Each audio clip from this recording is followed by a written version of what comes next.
All right, kids, when describing an auction of 235 African slaves, a 15th century Portuguese chronicler said, "Others again were as black as Ethiops, and so ugly, both in features and in body, as almost to appear, to those who saw them, the images of a lower hemisphere." This was written in the Chronicle of the Discovery and Conquest of Guinea by Gomes Eanes de Zurara, please forgive me for my mispronunciation, while serving Prince Henry sometime around 1444. So, before I continue, a few things stick out about that account. One, it's racist. Two, it may be the first time in recorded history that humans were grouped and identified by their skin color, in this case, black, which is what we're going to talk about today. And three, ain't no way a white man saw Africans and thought they were ugly. Here's one historian's hypothesis on why that is. I bet y'all was excited as shit the first time y'all saw niggas.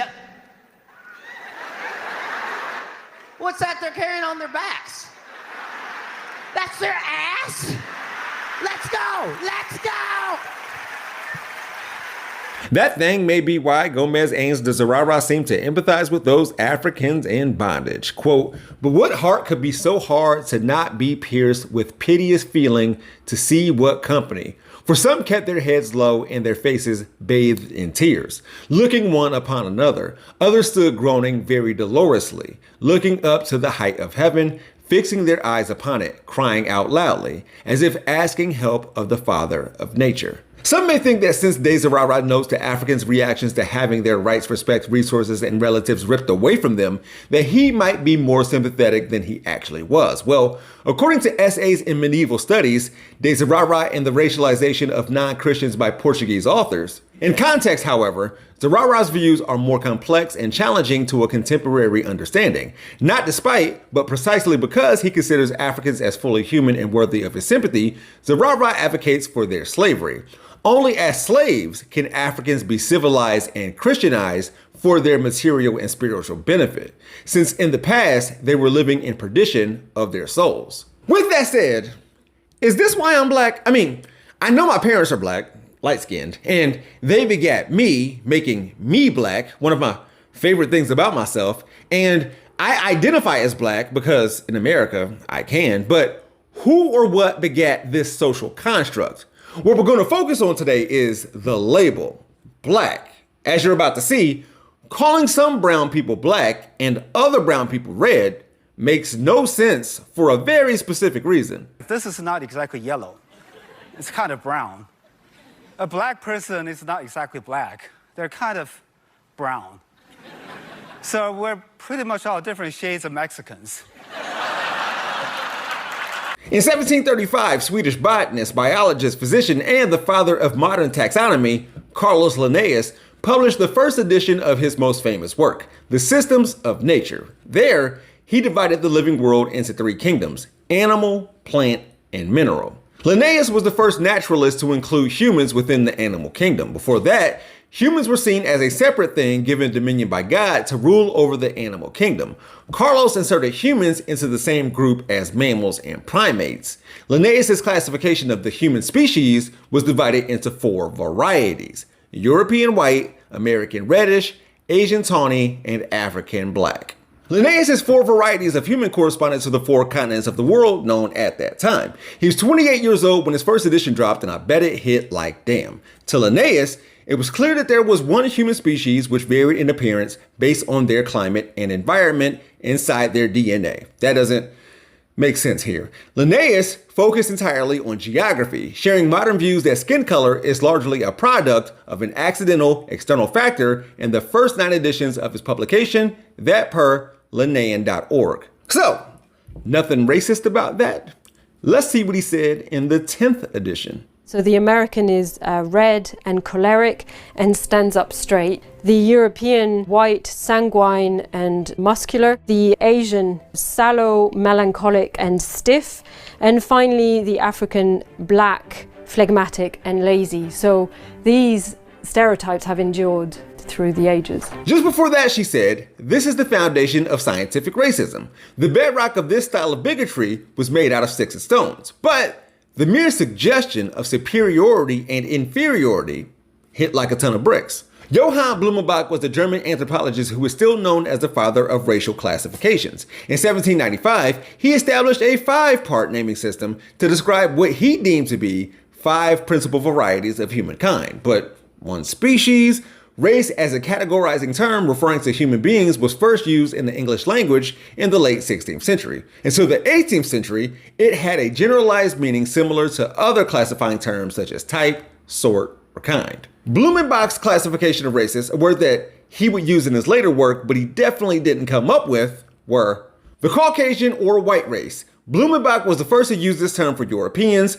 Middle Easterners and South Asians were also included in the same category, more on this later. The Mongolian or yellow race, East Asian. The Malayan or brown race, Southeast Asian and Pacific Islanders.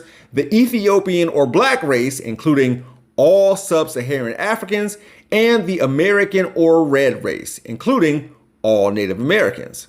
See, Blumenbach collected skulls. He had 245 at the time of his death in 1840. His favorite, or the one he thought was the most beautiful, was one from the Caucasus mountain range, which is modern-day Georgia and southwest Russia. He figured that white people must be from the mountains of Caucasus. So he coined the term Caucasian to refer to Europeans. Blumenbach might have also thought that Adam and Eve were Caucasian inhabitants of Asia. That, plus the fact that the words denigration, primeval, and primitive were thrown around when describing the other races in comparison to the white race, made his classifications and categories seem racist, but he may not have meant it to be.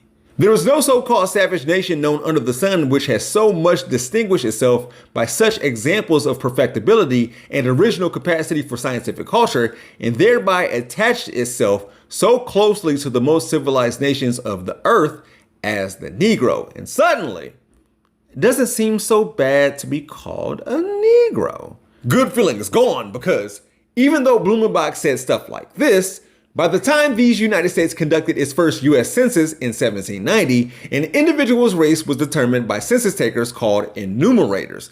This was when black was synonymous with slave. Hey, black folk, slay. I'm not going to talk about what I'm not going to talk about. Meaning we, black Americans, were told that we were black. We had no choice.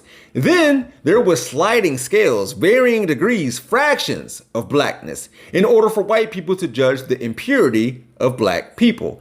Octoroon, that was the name given to those who were an eighth black. Mulatto, which meant half black. Quadroon meant quarter black. And hexadecaroon meant 1/16 black. And just like Middle Easterners and South Asians were once considered white in Europe, Irish, Italian, Jewish, and Polish immigrants who weren't always considered white in America were brought into the fold. Meanwhile, the coloreds and, as I mentioned a minute ago, Negroes have come and gone and have changed from decade to decade, reflecting the politics and science of the times. It wasn't until 1960 that people could select their own race on the US Census. And in the year 2000, Americans could choose more than one race to describe themselves. White people invented race. Europeans. No, they didn't create social othering or in-group, out-group dynamics, but the hierarchy that they put themselves on the top of was developed and enhanced with capitalism and colonialism. It's much more nuanced than this, however. The complexity can be seen in the words of Charles Darwin. If the misery of the poor be caused not by the laws of nature, but by our institutions, then great is our sin. Huh? Well, this next quote is what he said about the Coho people of South Africa, who he thought would go extinct. The break between man and his nearest allies will then be wider, for it will intervene between man and a more civilized state, as we may hope, even then the Caucasian, and some ape as low as a baboon, instead of as now between the Negro or Australian and the gorilla. Darwin was referring to these people as intermediates between humans and apes. Hadonot is what Europeans called them. It was and is offensive. This new thing called white people often described the Africans, all of them, all of us, as black. One thing, the same thing. In pre-colonial Africa, there was no reason for anyone to think that a person or people from the Congo Kingdom, for instance, were the same as those from Benin. But That's exactly what happened when colonizers saw a continent of people with different cultures, languages, religions across villages and civilizations. And the Bible doesn't explicitly assign race to anyone or any group. What mattered at that time was nationality. And belief system, sure, but in Jesus' time, showing what he actually might have looked like could confuse some people, especially if you don't mention Christ's name while showing his picture in context. Anyways, Jews, for example, had issues with Samaritans and Romans. Greeks othered people based on something like education or lack thereof. If they thought someone was uncivilized, it was because they simply weren't like them. Thousands of years later, there are black people all over the world who aren't directly known as black. A rose is still a rose, baby, even if by any other name like African American. Please don't call me that. Oh, and Kendrick Lamar once said, "I'm an Israelite, don't call me black no mo.